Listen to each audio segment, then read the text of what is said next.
Is Jonathan Gannon a bum? Much like your relationship status, it's complicated. What's up, Eagles Nation? What's going on, NFL world? How you doing, Division Rivals? This is Stephen Hyder, Gate City Sports Channel where the cerebral NFL fan comes for about 10 minutes of daily content. Guys, it's complicated. So I just went through and I took a look at the first 4 third down plays of the game, which extended through the third quarter. And I wanted to see what was Gannon doing, what were the Chargers running, how do we attack things. And I got to be honest with you, it's a really, really complicated situation to break down. Nonetheless, I'm going to do that. I'm going to incorporate the film. I'm going to show you the concepts that we were trying to run. And I'm going to point out the faults. I'll point out some of the things he did good, too. So, without further ado, we're going to start off by just going over zone versus man, where the league stands, where we are, all that kind of stuff, right? So, let's get to that first. So, what teams play a lot of man coverage in the NFL? I went through and I took a look, guys, and the teams that stood out to me were Miami, New England, Dallas, and Denver. Miami in particular runs a ton of man coverage, guys. They have the number 1, the number 2, and the number 6 ranked man coverage corners in the league. So basically, both their outside corners and their nickel are all playing man coverage. So Howard, Jones, and Needham, 1, 2, and 6, guys. Outside of that, guys, New England has J.C. Jackson, Jalen Mills, and Jonathan Joseph all ranking in the top 25. J.C. Jackson 3rd, Mills 8th, Jonathan Jones 21st. You look at Dallas, Anthony Brown, Trayvon Diggs, Jordan Lewis. Number 5, number 11, number 16. Denver, our opponent coming up, guys, another really heavy man coverage system. Surtain, number 4. Callahan, number 25. Kyle Fuller, number 32. So where do the Eagles rank here? Well, to begin with, I wanted to start off just by looking at total snaps, who's playing and where they're playing. 3 guys are playing a ton of snaps, guys. In terms of overall snaps on the season, Nelson is number 8 in the league. Slay's number 14. Maddox is number 57. Past that, you have Chachere, Josiah Scott, Tay Gowan, Zach McPherson. Those guys are ranked 169. Scott and Gowan are ranked 176 together, and then McPherson 180 in terms of total snaps. Nelson's played 348 snaps. Slay 337. Maddox 252. So our top 3 players are, our corners. They're the guys that are taking the majority of the snaps here. These other guys have just gotten in on a few games here and there, and we can see that reflected in their snaps. Chachere 23, Scott 13, Gowan 13, McPherson 12, guys. Man coverage. How do they rank in terms of man coverage? Not so surprisingly, Steven Nelson has played the most man coverage snaps on our team. He ranks number 79 overall in the league with 50 man coverage snaps. Slay ranks number 84 in the league with 45 man coverage snaps. Maddox ranks 106th in the league, 33. Let's compare that, guys, to Dallas. Anthony Brown was 5, Trayvon Diggs was 11, Jordan Lewis was 16, 136 snaps, 126, 106 snaps. The Eagles, by contrast, Steven Nelson, number 79, Darius Slay, number 84th in the league, Maddox, number 106th, 50, 45, 33 total snaps in man coverage. We are clearly a very dominant zone team. But I don't think that's necessarily the problem. I don't think it's necessarily like a zone versus man. Like, there's a reason why you play both coverages. I do think there are times we need to mix it up more in man coverage between zone and man. I agree. But when I look through these 4 third down plays, I did see I saw things mixed up, to be honest. Execution failed, and one play I will put on Gannon. One play is definitely Gannon. It's the first play we're going to go over. This is a shortcoming on Gannon's part. So it's 3rd and 7, guys. We're in the first quarter. We walk down a safety into the box, Anthony Harris. Outside of Anthony Harris, we have 2 linebackers kind of showing in the box. Alex Singleton, the guy who's really lined up overside of that right guard. So we're giving them a pressure look.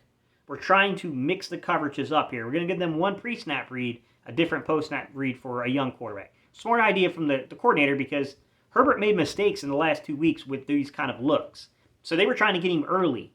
This is early, guys. This is really early in the game. They're trying to get him early to make a big mistake down around their own red zone, their goal line. The theory of it made sense, right? We can see if you look on the other side, you got kind of a really tight coverage here by Slay. He's in a man coverage situation. We can see that they're probably going to bracket that guy that's down low in the slot area. The problem is the way they have Nelson light up on Guyton. Guyton is a very fast wide receiver. They were clearly concerned about the speed.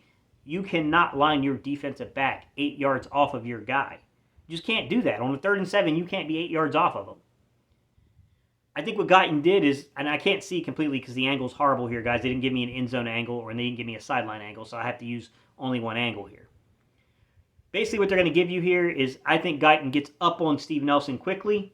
He sinks his hips. He creates that separation. And you can see at the point that Guyton's catching the ball, there's a 2-yard difference between Guyton and Steven Nelson.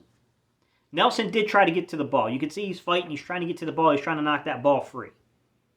But nonetheless, guys, to me, that's a problem when you're playing 8 yards off. You cannot be 8 yards off of a guy. It's entirely too far to be 8 yards off of a guy.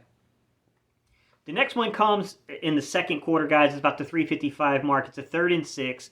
This results in what I would call basically like a good play here for a turnover on downs. The next play.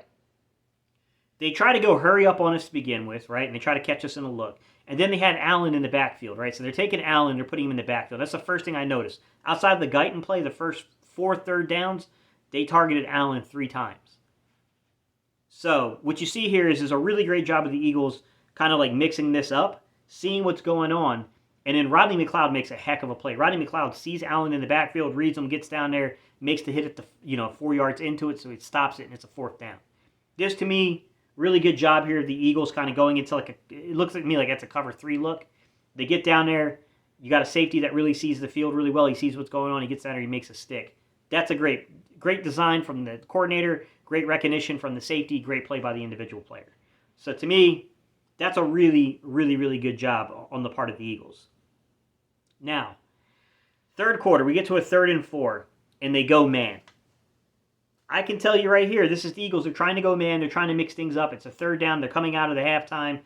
3rd and 4, you want to play up, right? You don't want any quick, easy dump-offs here. The problem is that Allen really beats Maddox. And remember, Maddox was coming back from an injury, but you can see just Maddox coverage just wasn't there. They get beat here. Maddox easily gets beat. And this is a really quick and easy gain for Allen to the point where McLeod has to come in and McLeod has to make the play here. But they went man coverage. You can see the man coverage here. They just got beat. The final play I want to talk about, guys, is a 3rd and 10. And they're going to bracket coverage on Allen. If you watch this one here, this is more of their base, like a quarters or a cover 2 kind of look. They're in the red zone, so you can allow more spacing here. And what they do is they bracket Allen, which basically gives them a way of stopping the read to Herbert. Herbert doesn't, he looks for that read, it's not there, he takes it, he tucks it, and he gets tackled, right? The problem is that, to me, it felt like if we didn't put them into a turnover on down situation, we weren't getting the ball back from this team. They just, number one, the scoring drive in the first half, they didn't even need a 3rd down. They went through that entire drive, guys, without even needing a 3rd down. We never put them in a 3rd down play to get off the field. I think late in the game, our biggest problem is getting off of the football field. We've got to find ways to get off the football field. And with Jonathan Gannon, I think you got to still keep bringing the blitz, man. The blitz. You just can't go away from blitzing. You can zone blitz. I'm not saying you have to play man. You can bring a zone blitz concept. But you got to do something, man. We can't just sit back and watch teams kill us week after week, driving the ball down our throat. We got to do more. We got to mix up things more. It's not necessarily a problem with playing man over zone. It's when you're in zone, you can't be 8 yards off. You just can't do that. All right, y'all. I appreciate y'all's time and attention, guys. Leave your comments down below. I'll catch you guys on the next video.